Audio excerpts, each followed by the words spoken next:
October is here. Are you ready for a spooky movie, or 11 of them?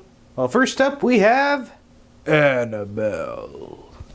Hey, remember that spooky doll from the beginning of The Conjuring that had nothing to do with the movie? Well, it's getting its own film. Are you ready for the most intense sewing machine sequence of your life? Well, forget Chucky. This demon-possessed porcelain doll is out for the blood of the innocent. Even if it is like making a movie about a villain from a James Bond opening sequence.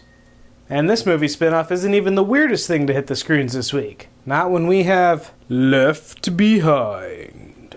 Watching a movie about Nicolas Cage trying to land a plane in the middle of the rapture already kind of sounds like hell on earth, but if you're into heavy-handed evangelism, don't worry. In spite of coming into Rotten Tomatoes at a whopping 3%, 2 sequels are already in the works for this plane crash.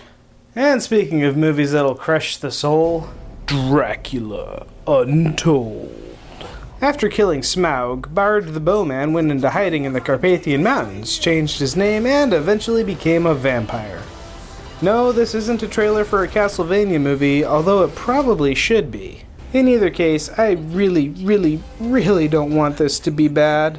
NBC has already ruined Dracula on television for the foreseeable future. Can we at least have a movie that isn't terrible?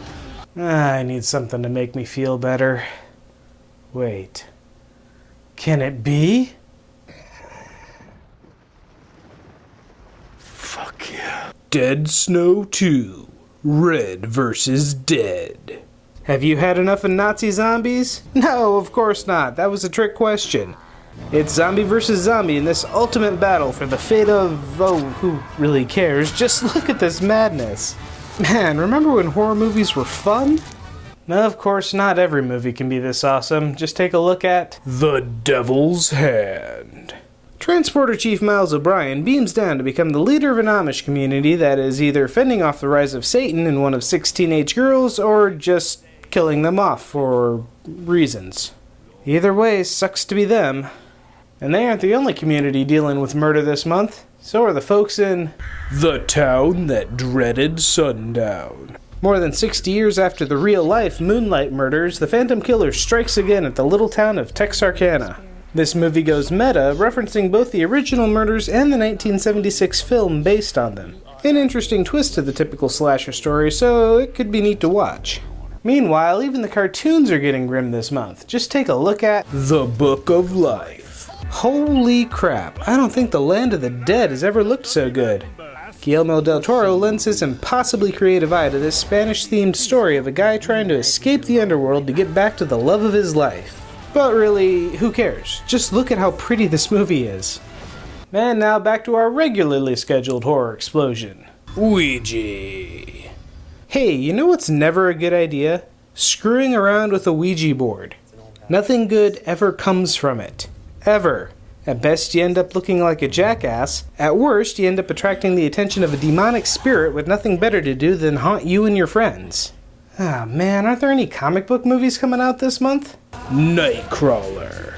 Alright, everybody's favorite teleporting mutant is finally getting a standalone... Wait a second. This isn't about mutants. Instead, this movie features Jake Gyllenhaal at his most creepy, giving journalists everywhere a bad name by going to the most extreme lengths for the sake of good news footage.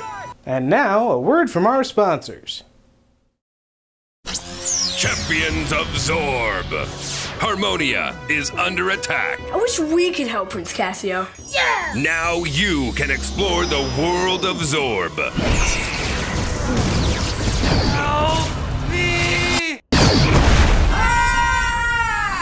ABCs of Death 2. What the heck am I looking at? Seriously, what is this madness? Well, apparently it's 26 horror shorts from 26 directors, so yeah, okay, count me in. Of course, I doubt any of those shorts will be weirder than horns. Harry Potter gets a little horny. Literally. After the murder of his girlfriend, the suspicions of his community bring out the devil in him. Again, literally. It's hard to say who's good or bad here, but I'm sure as hell curious to find out. And that's it for October. What horror movies are you looking forward to this month? Let me know in the comments below. Be sure to like and subscribe, maybe pass this video around to your friends, and have a great Halloween.